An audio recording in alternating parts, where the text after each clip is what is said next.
ஞாயிறு விடுமுறையொட்டி திருவண்ணாமலை அண்ணாமலையார் கோவிலில் பக்தர்கள் கூட்டம் அதிகரித்து காணப்பட்டது. இது பற்றிய கூடுதல் விவரங்களை செய்தியாளர் சதீஷ் முருகன் வழங்க கேட்கலாம். சதீஷ் முருகன், வணக்கம். பக்தர்களின் கூட்டம் அதிகரிப்பால் கோவில் நிர்வாகம் சார்பில் என்னென்ன ஏற்பாடுகள் செய்யப்பட்டிருக்கிறது? மேலும் தகவல்களை சொல்லுங்க. தமிழகத்தில் பிரசித்தி பெற்ற சிவன் ஆலயங்களில் திருவண்ணாமலை கோயிலும் ஒன்று. ஞாயிறு விடுமுறையை முன்னிட்டு இன்றைய தினம் அதிக அளவில் கூட்டம் காணப்பட்டதால் சுமார் 2 கிலோமீட்டர் தூரத்திற்கு கோயிலுக்கு வெளியே பக்தர்கள் நின்று நீண்ட வரிசையில் காத்திருந்து சாமி தரிசனம் செய்து வருகின்றனர். 3 மணி நேரத்திற்கு மேலாக சாமி தரிசனம் செய்வதற்கு நேரமாவதாகவும் பக்தர்கள் தெரிவித்திருக்கிறார்கள்.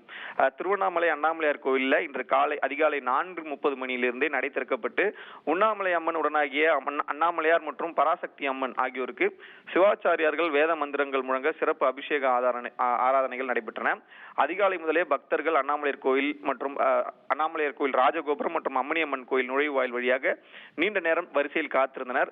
2 கிலோமீட்டர் தூரத்திற்கு இந்த வரிசை நிற்கின்றன. அதே போன்று சாமி தரிசனம் செய்து வெளியே வருவதற்கு 3 மணி நேரம் காலதாமதம் ஆவதாகவும் பக்தர்கள் தெரிவித்திருக்கக்கூடிய சூழ்நிலை. ஞாயிற்றுக்கிழமைகளில் இது போன்று அதிக அளவில் கூட்டம் வருவதை கோயில் நிர்வாகத்தினர் முறைப்படுத்தி கட்டுப்படுத்தினால் உரிய நேரத்தில் சாமி தரிசனம் செய்ய முடியும் எனவும் தெரிவித்திருக்கிறார்கள். அதே போல உள்ளூர் பக்தர்களை தவிர வெளி மாவட்டங்கள் மற்றும் வெளி மாநிலங்களிலிருந்தும் அண்மை காலமாக அதிக அளவில் கோயில்களுக்கு பக்தர்கள் வருவதால் இதனை ஒழுங்காக முறைப்படுத்த வேண்டும் என்ற கோரிக்கையும் எழுந்திருக்கிறது. தகவல்களுக்கு நன்றி சதீஷ் முருகன்.